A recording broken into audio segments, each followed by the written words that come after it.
आम्हाला शाळेत पळवून नेलं असे एक प्रकरण आहे.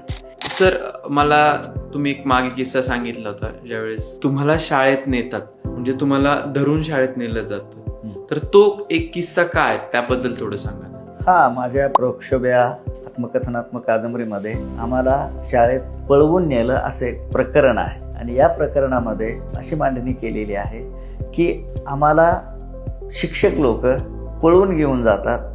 आमच्या गावाच्या 10-15 किलोमीटर अंतरावरती एक आश्रमशाळा, जे भटकीमुक्तांची आश्रमशाळा सुरू झालेली असते आणि तिथे भटकीमुक्तांच्याच मुलांची गरज असते, है की नाही. आणि मग तिथे आता मुलं नसतं त्या शाळेमध्ये. ते मुलं शोधून आणण्यासाठी शिक्षक लोक इकडे तिकडे फिरत असतात, वस्त्या वाड्या असं जात असतात. आणि मग आमची वस्तीच असते आमच्या समाजाची. 2 शिक्षक आमच्या वस्तीवरती येतात. आता वस्तीवरती आल्यानंतर त्यांना असं वाटतं की